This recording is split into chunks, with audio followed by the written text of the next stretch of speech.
Bonjour à tous et bienvenue sur GITV. On est ici à Montbéliard pour le forum Hydrogen Business for Climate et on est avec le grand témoin de cette année, l'astronaute Philippe Perrin. Bonjour à vous. Bonjour. Merci de nous rendre visite. Vous êtes le 9e Français parti dans l'espace. Alors j'ai envie de dire, l'hydrogène pour un astronaute tel que vous, c'est quelque chose qui fait partie finalement peut-être presque du quotidien à bord d'une navette, d'un vaisseau C'était spatial. très vrai à mon époque. On était sur des engins à hydrogène. La technologie a un peu changé pour être récupérable au sens de l'usure des pièces et des moteurs. C'est plus donc le cas sur la fusée SpaceX. J'ai volé sur une navette américaine et tout comme les fusées aériennes, effectivement, c'est de l'oxygène liquide et de l'hydrogène liquide. Sans compter les piles à combustible qui, depuis les missions Apollo, nous donnent effectivement de l'électricité pléthore et de l'eau, puisqu'on buvait même l'eau des piles à combustible.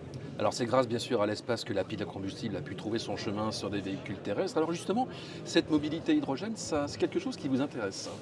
Je suis rentré en politique parce que l'espace m'a amené à me poser la question du devenir de la planète. Vous avez pris conscience du climat en fait. Du climat, alors le climat je l'avais en moi parce que j'étais pilote et pilote de chasse, mais la planète apparaît à tous les astronautes comme une entité vivante et fragile. Et depuis mon vol, donc depuis une vingtaine d'années, j'ai commencé à faire des conférences et puis à rentrer en politique à un niveau local en travaillant sur les transports et notamment les transports urbains et l'hydrogène en fait partie. Alors il y a aussi l'avion car effectivement vous avez beaucoup piloté, vous avez des références, j'allais dire longues comme le bras, et vous travaillez sur un projet, c'est avec Blue Spirit Aero.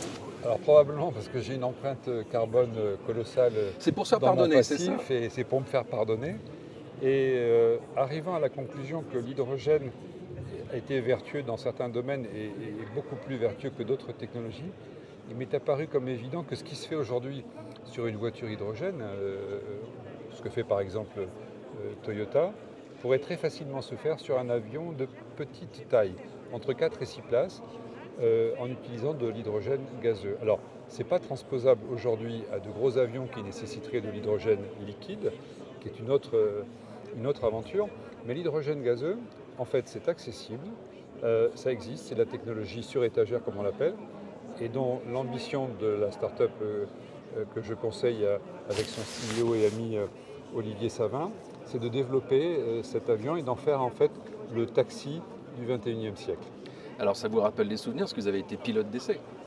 Alors, j'ai été pilote d'essai militaire et je suis aussi sur des très gros avions, 380, 350.